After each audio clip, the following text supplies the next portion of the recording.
মৌলভীবাজারের জুড়ি উপজেলার গোয়ালবাড়ি ইউনিয়নের লাঠিঠিলা এলাকার নালাপুঞ্জি সীমান্ত থেকে ৮ রোহিঙ্গাসহ এক বাংলাদেশিকে স্থানীয়দের সহযোগিতায় আটক করা হয়েছে। বিষয়টি নিশ্চিত করে গোয়ালবাড়ি ইউনিয়নের চেয়ারম্যান আব্দুল কাইয়ুম বলেন, আমাদের গোয়ালবাড়ি ইউনিয়নে প্রতিটি মোড়ে চেকপোস্ট আছে। আমি ফোন করে আমি জানাই, ততক্ষণে আমরা তাদের আইডেন্টিফাই ক্লিয়ার করতে পারি নাই এখনো, বাট এখনো ওনারা চেষ্টা করে যাচ্ছেন আইন শৃঙ্খলা বাহিনী।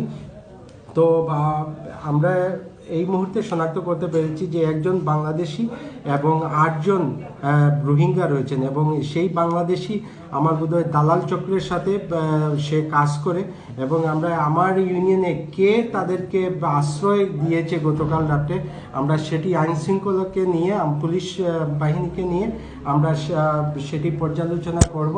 তারপর আমরা দেখব যে এই দালাল চক্রটা কারা এবং কিভাবে এই রকম লোকদেরকে এনে তারা এই আমার ইউনিয়নকে ব্যবহার করে এই বর্ডার ক্রস করে মানুষ পাঠায়। তাই আপনারা আমি সবাইকে অনুরোধ করব, আপনারা যার যার ব্যক্তিগত থেকে এবং আমার জুড়ি প্রশাসন থেকে আমি অনেক সাপোর্ট পাচ্ছি, এবং যেন আমরা এই রোহিঙ্গাকে আমরা যেন কোনোভাবেই আমরা যেন বর্ডার ক্রস করতে আমাদের বাংলাদেশে ঢুকতে দেব না। এবং আপনারা জানেন যে গোয়ালবাড়ি ইউনিয়ন এটি বর্ডার সীমান্তর পাশে রয়েছে আমাদের এই ইউনিয়নটি। তাই আমরা সব সময় আমার রাত্রে আমরা চেকপোস্ট বসাই যেন কোনো বহিরাগত গাড়ি বা মানুষ যেন আমার ইউনিয়নে ঢুকতে না পারে। তাই আমরা এখনও পর্যালোচনায় আছেন আমাদের আইনশৃঙ্খলা বাহিনী, তাদেরকে জিজ্ঞাসাবাদ করতেছেন। তারপর যখন ওনারা উপরের দিক থেকে যখন ওনারা কি সিদ্ধান্ত নেবেন আমরা অপেক্ষায় আছি।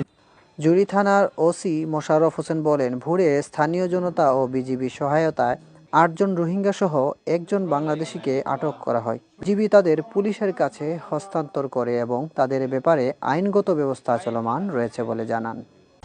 জুড়ি থানাধীন গোয়ালবাড়ি ইউনিয়নের বাংলাদেশ ভারত সীমান্তবর্তী এলাকা থেকে অদ্য 14 ডিসেম্বর 2022 খ্রিস্টাব্দ তারিখ ভোর 5:30 স্থানীয় জনতা এবং বিজিবির সহায়তায় ৮ জন রোহিঙ্গা এবং একজন বাংলাদেশিকে আটক করা হয়।